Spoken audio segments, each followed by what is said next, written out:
everyone. Welcome to a brand new episode of Not Aspirational. I'm your host, Hannah Aaron Brown. Welcome back. So happy to all be together today. If you're watching on YouTube, I'm actually in the office today, which I don't normally record in the office. I have a hard time feeling cozy in here, and I'm like really weird about just like vibes of rooms that I'm in, but I'm trying it out.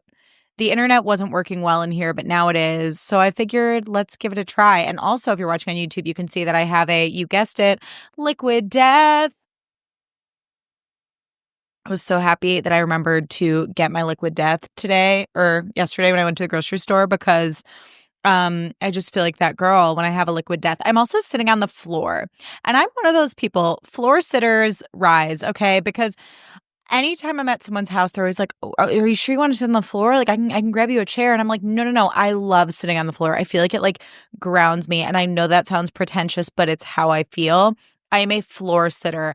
I always do my makeup on the floor. I feel like you're either a floor sitter or you're not. I can't explain it any other way. And if you get it, you get it. And if you're not a floor sitter, you know that about yourself. Okay, this week's episode is really just going to be like a fun little Not Aspirational catch up.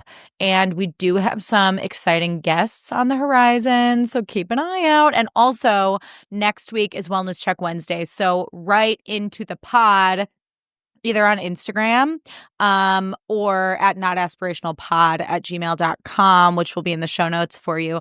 If I don't answer your Wellness Check Wednesday on Instagram, it might be because I'm saving it for the pod. So you'll just have to tune in and see.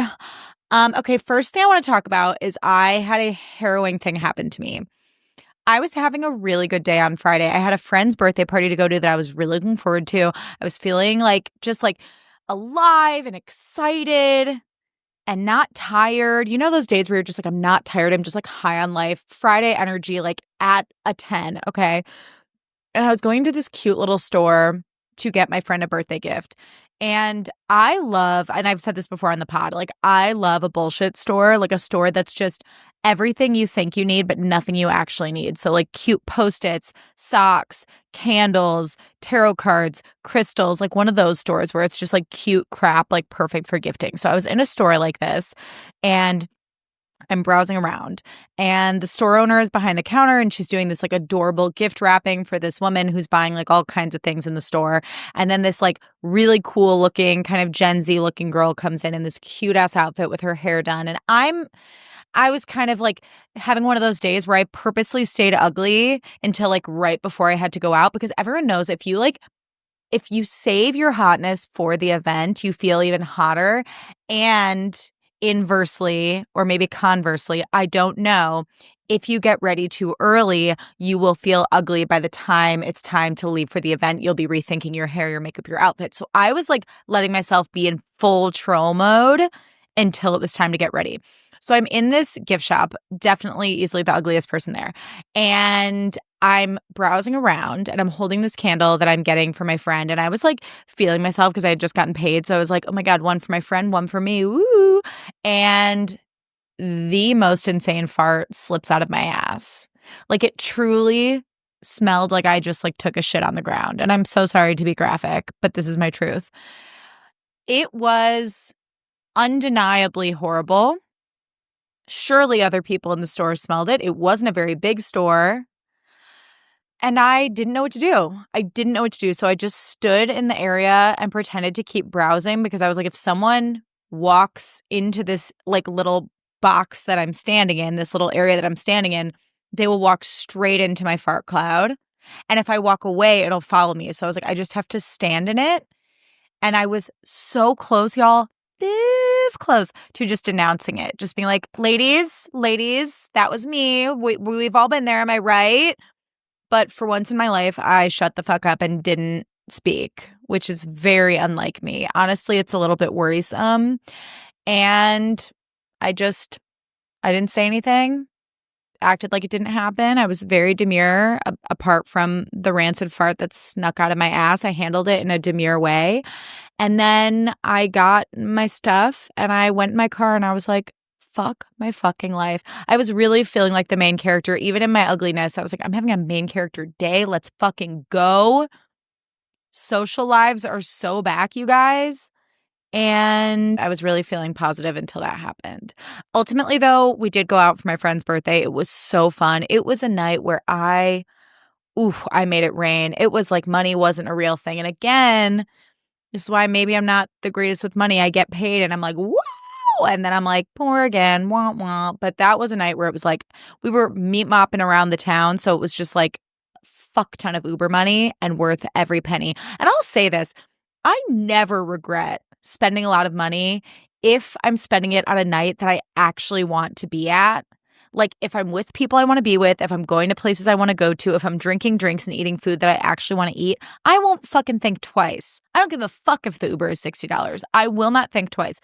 But if I go to a dinner or some social event under the guise of like, I'm people pleasing, I don't actually want to do this right now, oh my God, I will mentally circle the drain for the next 5 to 10 business days about all the money I spent on a social outing that I should not have gone to, that I didn't give a fuck about, that I only went because I was trying to be nice. And I'll just, that I'm broke and I'm bitter. And those two things at the same time isn't fun. But if you're broke and you had a fun night out, that's recession pop right there. That's, I have $20 left in the bank. I'm going to live it up. It's like the end of that song, This Is How We Do by Katy Perry, where she's like, shout out to all you people buying bottle service with your red money. Respect. Like that's how I feel when I go broke on a fun night. Speaking of which, I'm really trying to be better about not people pleasing and not overextending myself so that I can actually like enjoy my life. And I think I've been doing really well at it lately, and I am feeling really good. I think it's good for the mind, body, and soul.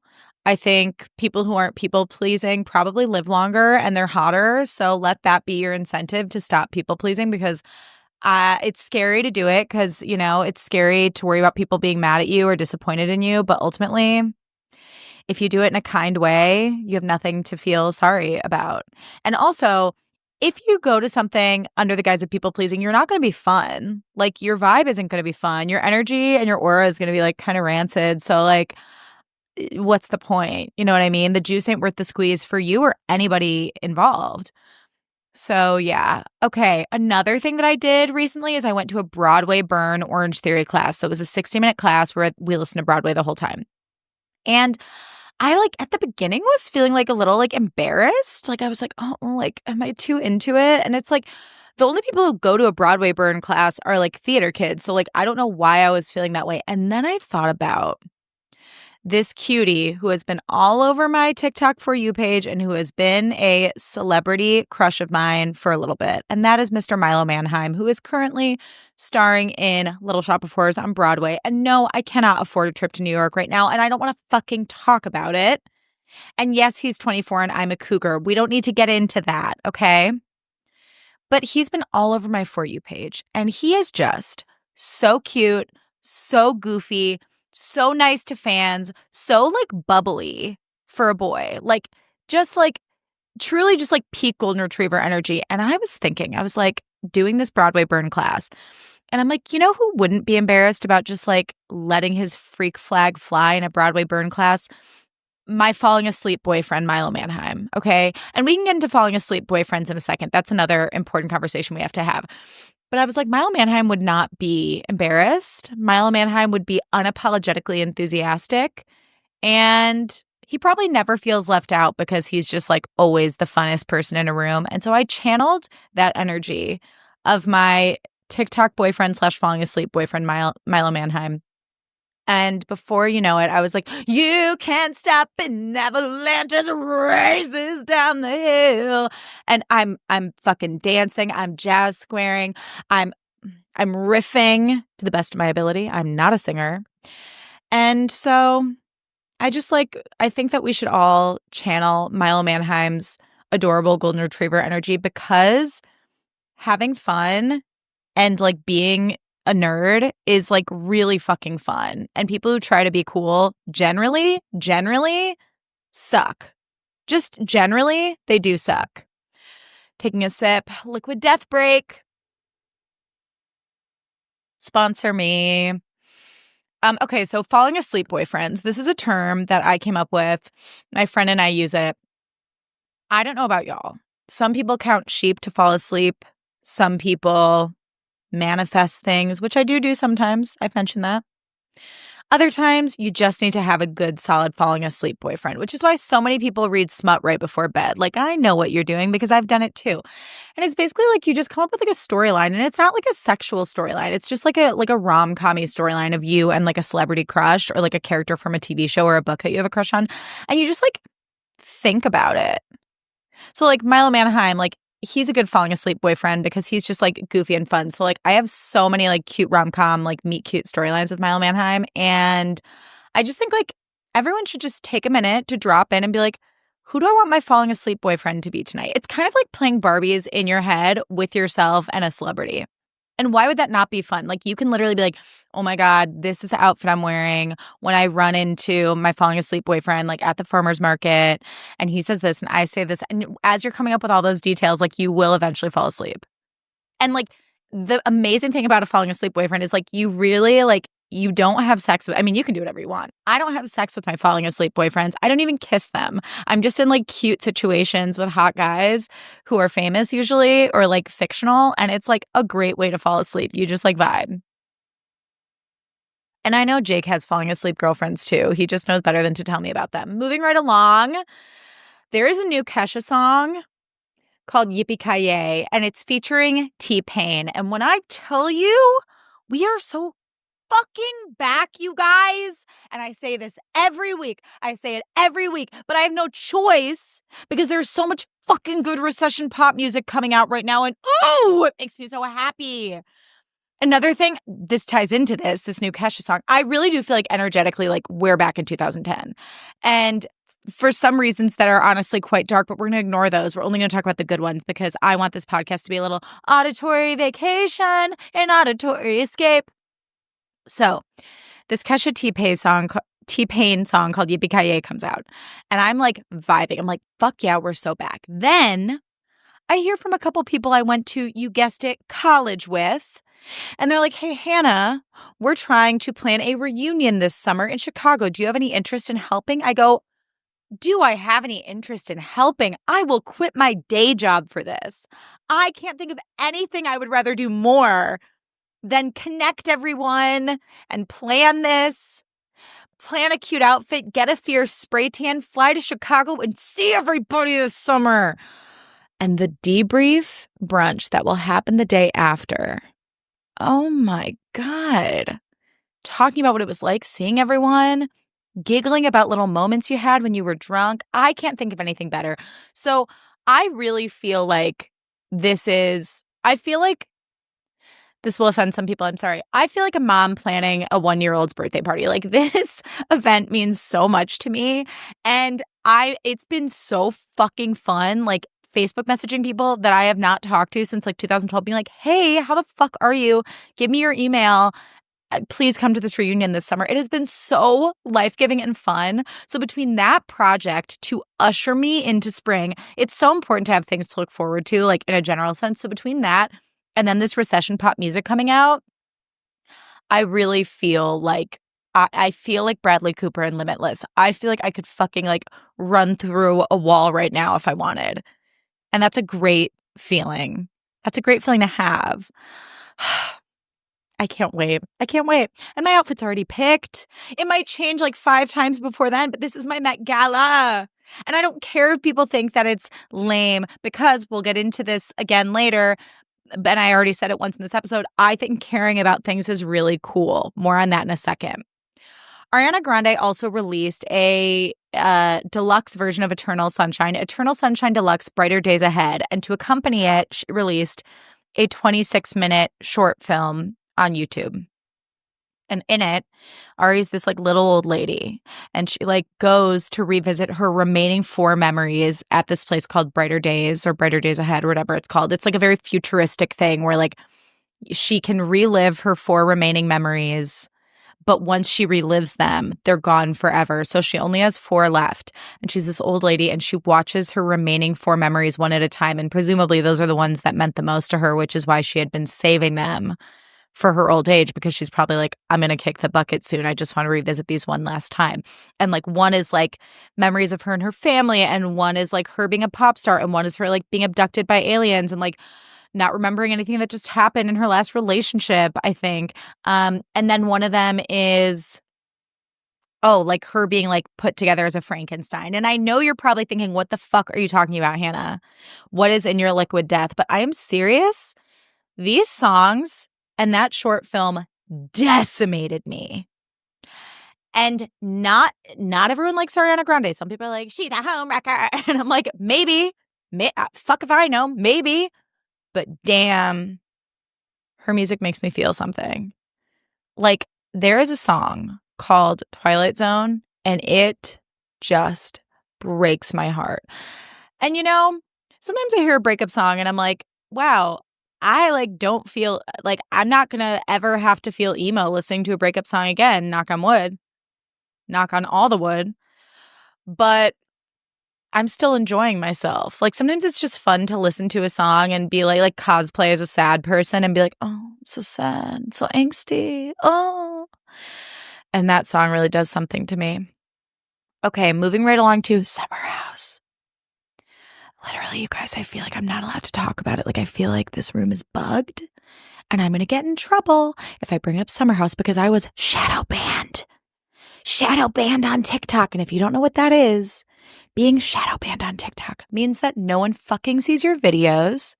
It means the algorithm refuses to push them out. It's like you're in timeout. You're in TikTok timeout and you get no views. And every time you post a video, it's like under review for like anywhere from like 5 minutes to like 2 days. Like you are in TikTok timeout and it is hell on earth for a content creator. And I can't help but think that perhaps I was reported for bullying West Wilson. And that is why I was shadow banned. I truly can't think of any other reason, but last week was quiet and boring on TikTok because I was shadow banned like the entire week. And I think I'm back now, but please be cool and don't report me, you guys. I'm not going to make any of my Summer House takes into social cut downs ever again because was the juice worth the squeeze? I literally don't know. I don't know. But let's talk about the toe. Let's talk about Jesse Solomon's dirty ass toe. Okay? Everyone was in my comments being like, you're a bully, you're aggressive. Well, here I come again, okay? Because Jesse Solomon is a sick, entitled little prick, okay? I think it is really gross and sinister that if you're watching on YouTube, you can see I'm doing a lot of head and neck work, and it's because I'm pissed. It's really gross and sinister of Jesse to go into Imral's room as he's hooking up with two girls or right after, whatever the fuck, and be like, oh, hey, let's see what's going on with these girls. First of all, it's like he's acting like it's fucking impossible to keep his dick in his pants while dating Lexi. And I'm like, if you can't keep your dick in your pants, then maybe you shouldn't tell Lexi that you want to be exclusive with her. Like you're just a lying piece of garbage, a lying sack of doo-doo. And him like deciding that like because Lexi's out of town, now he's going to tell Sierra that he like had a thing for her last summer. Like what the fuck are you trying to accomplish there? Weird. And then to go into Imral's room with these two girls and then get your toe sucked in floppy air quotes because God knows what the fuck else happened in there. And there's so much to unpack here, and I honestly like don't really care enough to fully get into all the nitty-gritty of it. I care enough to bring this up, but I don't care enough to like I'm not a Bravo podcast. I've said that before.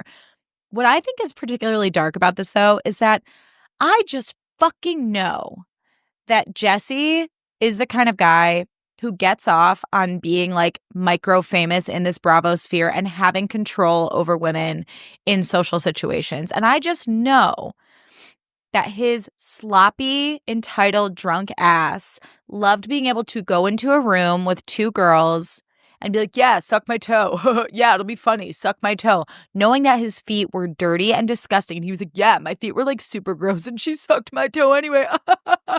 All of his fucking teeth in my face. Knowing that he could go into a room with two girls who don't know him and drunkenly like have one of them suck his toe, his dirty toe. and then like laugh about it later. Like that's just gross to me. Like I feel like he was just asserting dominance in a way that was like disgusting, and he knows that he can get away with shit and like get what he wants because he's like famous on this micro level, and he probably could already get whatever he wanted before then because he's attractive and tall. So now that he's famous, like in this sort of niche reality star way, like I think he's really taking that and running with it. And I just think it's gross. And I think the way he talked about the girls was gross. And I think the way he acted in the room and the fact that he even went in the room was gross. I think the way he acted in last week's entire episode was gross. I think he is fucking gross. And it's so fucked up because, like, I'm one of those people, like, I've said this before, I'll say it again. I'm like, I piss off every straight man I ever meet for the most part. And when he and West were, like, in my comments, I was like, oh no. And, like, I felt this, like, shame and, like, embarrassment come over me. And now that I've had a little bit of space from it, I'm like, no, like, I hope you don't think I'm cool. I hope you think that I'm a bitch. I am the devil, and don't you forget it. Don't give me something shitty to say about you, and I won't. But if you act like a fucking jerk on my TV, I will. Keep your fucking toes out of people's mouths. Keep your socks on. Keep your dick in your pants. Leave Lexi alone. Leave Sierra alone. And leave the girls that Imrul is trying to fuck alone. Leave us all alone. Alone. Okay. 2 things that are happening pop culture wise that everyone's talking about. First one is that Remy Bader came out as having a gastric sleeve surgery. I believe that's what it's called. She was on Khloe Kardashian's podcast and finally was like, yeah, I lost like 150 pounds because I had this surgery. And people are pissed. They're so mad. And there's a lot of discourse going on TikTok about it. And trigger warning, we're going to talk about like body stuff. So if that's not your journey, you can hit pause or fast forward or whatever. But people are really pissed. And a lot of people are pissed because they're like, Remy, like you built an audience on transparency about your body. And it's fucked up that anytime someone tried to ask you how you were losing all this weight, you blocked them because supposedly she would just block anyone in the comments asking about it. And then of all the podcasts she could announce this on, she goes on Khloe's podcast, and the Kardashians are sort of like, you know, synonymous with like unrealistic beauty standards and, you know, getting work done to look a certain way and blah, blah, blah. So people were really pissed. And then other people are like, it's fucked up of you to profit off of people who look to you for body positivity and then not be transparent about all this weight loss. And then other people are like, well, it's not our business that like she wouldn't have needed to tell us how she lost the weight if that wasn't such a big part of her personal brand, blah, blah, blah, blah, blah. Here's where I stand on it. Okay. I think more than anything, people are just annoyed that Remy complained about it so much and wasn't transparent. But this leads to a bigger conversation. I think that people were already annoyed with Remy as a person. And now this is just something that they can take and be like, look at her, she's wicked, kill her, and like go and get her, you know? And I'm like, I don't really like care, to be honest. And obviously, like I'm not trying to sound like smug when I say that. I genuinely don't care. Like, I think it's hard. I think Remy made it very clear from day one that she did not want to be in the body she was in, and she was looking for a solution, and then she found it. Now, I think if she had just been honest and been like, hey, I think like when you build a career on transparency and it stops, like you stop being transparent, that's when people get mad. And I think had she been like, hey guys, I'm getting gastric sleeve surgery, and then just like took people along on the journey, I think they would have been like, cool, slay. I recently saw an interview with Nikki Glaser where she's like, skinny people are just mad about Ozempic because like they are jealous, like being skinny is all they have, and they don't want like, you know, overweight people with dazzling personalities to be skinny. Like they want to gatekeep skinniness. And I'm like, if someone feels better losing a bunch of weight, like let them fucking live. But I will say, I just wish she didn't block people in the comments about it. And that also speaks to a bigger problem where it's like, I think she was damned if she didn't, damned if she didn't. Because if she did say that, people would be like, wow, that's so sad. Like, you're fat phobic because you don't want to be fat. And it's like, well, I think everyone should just vibe in whatever body they want to vibe in. You know what I mean? I don't think it's like on anyone to tell someone how they have to look in order to be like a positive influence for everyone. And obviously, we do live in a fat phobic society, and that fucking sucks. And I hope that it doesn't last like that forever. But I don't think Remy ever wanted to be the poster child for plus size women. And so I think it's nuanced. Which brings me to our next topic. Chappell Roan pissed people off again. And this is a direct quote. She was recently on Call Her Daddy. Negative as ever. This is her quote. All of my friends who have kids are in hell. I actually don't know anyone who's like happy and has children at this age.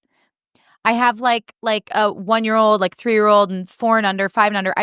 I literally have not met anyone who's happy, anyone who has like light in their eyes, anyone who has slept. So then TikTok explodes and everyone's like, fuck you, Chappell Roan. I'm a mother and I'm very offended. And I get that. Okay. I don't want to sound boring and be like, I don't know, I'm middle of the road on this, but I do want to unpack it a bit. So first of all, she did not say moms. She said, I don't know anyone with kids. So the fact that moms are making it like a personal attack on moms, call might be coming from inside the house. Like maybe that's something that you offended moms of TikTok need to examine because she never said moms. Okay. She's also 27 years old. That's obviously like everyone have kids like whenever you feel like it. But I would argue like for me at least, it would be pretty young to have a kid. I'm 33 and I still don't feel ready. So like I could also see why people in their, mid-20s having kids were like, oh, I thought this was like what I was supposed to do next. Now that I've done it, like this is fucking hard. I'm not having fun. And she's from the Midwest. So people in the Midwest, like I think that culturally it's like normal to settle down younger. And I think some people do it because they feel this pressure based on like how they grew up, where they grew up, what the people around them are doing. And, I think it's totally fair to have a kid and be like, I'm not fucking enjoying this right now. Other people in the comments were like, imagine being Chappell Roan's friend and you open up about this and then she goes on a podcast and talks about it. How sad. And I'm like, okay, but like, how do you know that her friend is offended? Like maybe her friend is like, Chappell, this fucking sucks. Go be a pop star. Like my life blows right now. My kid's a nightmare. And Chappell's like, totally. And like, how do we know that her friends are offended? You know what I mean? Like, how do we know? So there's like 2 perspectives on this, in my opinion. One is that I think everyone needs to chill the fuck out. And I mentioned this last week. It's not a personal attack on you as a mom that Chappell's like, I don't know moms who are happy. And like there are a lot of fucking annoying moms out there. I'm going to say it. And I might be one of them someday, okay? But as someone I have friends who are great moms and they're fucking cool moms. And I look to them and I'm like, if I could be that kind of mom, I might be more hyped to be a mom. And I think it's scary becoming a mom because you don't know what kind of mom you're going to be. And I think within the mom community, there's a lot of judgment and a lot of shaming and a lot of bullshit that goes on that is really intimidating. And it's a lot of like woman on woman like judgment and a lack of support within the mom community. And I think that sucks because based on what I've heard, like as a mom, you need more support than ever. You need women that you can lean on and talk to about it and commiserate with. And so for moms to like pick each other apart because like one person's, like formula feeding and one person like doesn't have the $1,000 car seat and why would she want a designer diaper bag? That's so frivolous and stupid. It's like, why can't I just wish there was less judgment and more support in the mom community. And again, like I'm not even a mom, so I don't know if I'm allowed to be speaking on this, and yet here I am. But like that's how I feel about it. And also, I find Chappell Roan to be really fucking annoying. I think she's highly negative, an amazing musician that cannot be denied. I find her to be highly negative and highly annoying. And also, I think I, as a childless woman, heard that take of Chappell's and I got upset. But that was also me projecting my own shit onto just like motherhood at large. Like the Charlie XCX song, I think about it all the time, Is My Life Right Now, where it's like I'm projecting my own fear about motherhood onto anyone who speaks negatively of motherhood because I'm terrified that like I'm going to do it wrong or that I'll never be ready. And that if I'm never ready, that I'll wish at 70 that I had kids. And like, it's a really overwhelming conversation for women to have both with ourselves and with each other. So I think a lot of people are projecting shit onto Chappell. And also I think I'm at a point with her where really anything she says and does is going to annoy me because I just like find her to be quite insufferable. And with that said, first of all, justice for moms out there. I think if you're an annoying mom on TikTok, like you need to do some self-examination. Yeah. And cool moms out there, I hope that you didn't take that Chappell Roan quote to heart, because I think being a mom is really dope. And I know people who are doing it with such style and grace and finesse. And I look up to all my friends who are moms. And also, if you're a woman who doesn't want to have kids, it's also okay to be like, you know, I, it sucks feeling left out because, or like I'm not allowed to be tired, or I'm not allowed to have a feeling about anything because I chose not to have kids. Like I think there is a swath of women who feel very left out of the motherhood conversation, or just of the womanhood conversation, because they're not mothers. And overall, I don't want to sound like super kumbaya or whatever, but I think there just needs to be like a level of like grace and understanding between women where we're like, I see you and your journey and it's great and this is mine and I hope you see me and that you support me too, whatever our journeys look like. You know what I mean? But back to Chappell Roan. So when I was like reflecting on that clip and trying to examine like my feelings towards Chappell, I did have that revelation, like I just said, that like I'm at a point with her where anything she says and does will annoy me. And that led me to a couple lists that I want to go over. And that is like things that annoy me if I am already irritated by / don't like the person. And I thought this was an interesting conversation to have, where it's like, you have like your best friends in your life and they could do anything. Like truly anything. And you'll be like, oh my God, haha, funny. Unless you're like at the tail end of a trip and you're like, get the fuck away from me, which I think not every friend is a vacation friend. That's a whole other conversation. But by and large, my friends could do anything and not annoy me. But if I am already irritated by you and don't really like you, these are the things that really grind my gears. And note, like some of these absolutely, again, would not bother me if we were friends. But if we're like tertiary acquaintances or I don't like you, then they drive me up the wall. Okay. First one. When people say, keep it simple, stupid. Don't call me stupid. I don't know you like that. And it's like not that clever of a saying. When they call me lady, but they don't know me that well, like, and I'm thinking like an Instagram DM that's like, hey, lady. It's like, don't do that. Don't call me lady.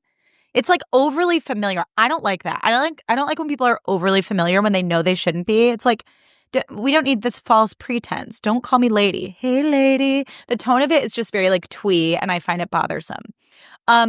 When people don't like spicy food and they make a really big deal about it. Like if you're out to dinner and they're like, is that spicy? Because I can't do spicy. Because I don't like spicy. Is that spicy? Oh, just grow up. Hey, is that spicy? Cool. Then I'm not going to do that. I'm going to pivot and do this. We don't need the song and dance. I once dated this guy who okay, little backstory. I get a little bratty. Ooh, that sounded really bratty. I get a little bratty when it comes to being seated in a shitty part of a restaurant. I don't like when I have a reservation and they're like, follow me, follow me, follow me. And you're walking through the entire restaurant and they sit you in the furthest back corner of an empty restaurant next to a bathroom or a bus station. I think it's fucked up. And so I am no stranger to being like, excuse me, can we sit there, please? Or like, I would like to move to the main dining room. Especially if I have a reservation. Like if I'm a walk-in, fine. If I have a reservation, be serious. I once dated this guy who like, when I would ask to move tables, which was semi-regularly, not my fault, he would go, sorry to be that guy. Is there any way we could sit over there? And I'm like, you just made something that like didn't have to be annoying, like 80 times more fucking annoying with this like over the top, like song and dance. It's like, just grow up. So if you don't like spicy food, grow up and just say, is that spicy? Cool. I'm not going to do that. Moving right along. When people are weird about splitting the bill and or when they send Venmo requests for things that were like only a few dollars, it's like, hey lady, the Venmo request is like, hey lady. It's like, hey lady, for coffee. And you're like, it was $1.90, but like, sure, I'll get it next time. No big deal. Also though, when you have to hound people on Venmo for like something that is a group trip, bachelorette parties, I have some trauma there. Like people who don't pay you back consistently, and it's not a one-off, it's like consistently, you start to realize like, oh, they're just hoping that I'm going to forget. And I'm sorry, you lose 1,000 aura points for that. Rancid vibes.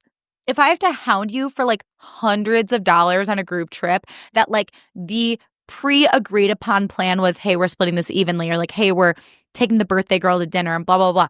If I have to hound you for like a large sum of money multiple times, I don't trust you. I don't trust you and it drives me up the wall.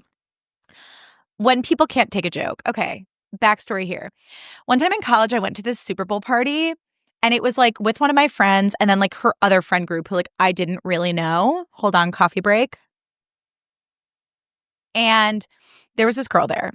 And it was like one of those, I'm like triggered thinking about it. One of those social situations where like anytime I spoke, she got annoyed. Like it did not resonate with her. Like nothing I said was landing. Like she just did not like me from the jump. And I was like, what the fuck did I do? And I remember one of the things I said that she really did not like was I was like, oh my God, you know what I hate is like when you ask someone where they got something and they're like, oh, you actually can't get it. Like I got it in France. And it's like, okay, I just won't fucking get it then. And that was a joke. And she was like, well, like sometimes like you did get it in France. Like it's not like people trying to be mean. Like sometimes you just like did get it in France. And I was like, oh my God, like hit a nerve. Like it was a joke. I don't fucking know. Like, sorry. So it's shit like that. When people can't take a joke and they take things way too seriously. Yeah. Also, when people say, I don't like gossiping about people. Hey lady, hey lady, hey lady. We're not going to be friends. And like this like moral high ground about like, I don't do that. Like, it's like, okay, well, way to take the wind out of my sails. Like I should just leave now or just like promptly walk into traffic because now shit's just like weird. And I know that you're making not so quiet judgments about me and my character. And we're just not going to be able to have fun and vibe. And also it's like, okay, I'm sure you have like a fucking Bible verse in your Instagram bio and you're probably trolling people in the comments, but like have fun with your moral high ground of like, I just don't like gossiping. Like, okay, so you don't like being honest? This is such fire sign energy. And honestly, overall, I don't think my brand is being mean, but these are just things I find, sorry, irksome. Okay, when people are performative about sneezing, also annoying. When they make one part of their life their entire identity, so whether it's like their job, their relationship, their dog, their kids, it's boring. There is more to you than that one thing. Show me some light behind the eyes. What are we watching? What was the last thing you ate that was really good? What is something that keeps you up in the night? Who are you mad at right now? I want to know that about you. I don't need to see 50 pictures of your dog. It was cute the first 5 photos. Let's keep it fucking moving, okay? This is probably why I have a hard time making friends because I feel like Larry David right now. Like everything annoys me. Similarly, when someone goes, whoa, I didn't realize we were getting deep tonight. After I try to be fun at a party and like casually trauma dump just to like keep the vibes high. You know what I mean? It's like if I want to make a joke about my 7th grade talent show where my bully like gathered everyone else in the grade to do a dance to the song that she knew I wanted to sing, like you're welcome. Like I'm trying to like, it's like a magic show. Like I'm the entertainment for the evening for free. And I tell you this, I get vulnerable and you go, whoa, didn't realize we were getting deep tonight. It's like, okay, whoa, didn't realize you were so fucking boring. When people complain about their sleep schedule, when they're like, oh, I could never drink a coffee at 3 p.m. I'd be up all night. Grow up. Grow up. Oh, I'm in bed by 8. I could never go to dinner at 9 o'clock. Okay, so don't go. But like, the big stink about it. Like as if I am a menace to society because I want to like wear some fucking hot pants, get a spray tan and have some martinis at a late night dinner. Like grow up. Or if you don't want to stay out, then leave. But like, I'm not going to change my plans. I'm not going to change my plans. Please. And you know, just like in general, judging people for their lifestyle and what they think is fun and making it about how like you could never, like I just don't like that. I don't think that energy is very fun. And then this kind of leads into the next one. When people are rude about things that other people like when they're like if it's like a movie that everyone thought was bad, when they're like, oh my God, you liked Book Club? Oh my God, that's so cute. That movie was so bad. It's like, yeah, I fucking liked Book Club. I have a pulse. I have working eyes, working ears, and a beating heart. Why the fuck wouldn't I like book club? Don't shit on me like you're some intellectual because you like rewatch Interstellar for fun, which, by the way, I've never seen. Book club is a work of art. Don't fucking come for me unless I send for you. And alternatively, when people think they're quirky for liking something that everyone else likes, they're like, oh my God, I'm obsessed with Harry Potter, Pottermore, I'm a Gryffindor. I'm like, okay. Whoa, no way. You like Harry Potter? That's so crazy. I just love Stevie Nicks. No way. You like Stevie Nicks? A white girl who likes Stevie Nicks? That's so wild. And also like ranch and Diet Coke. Like, please. Something else. Give me something else. What else?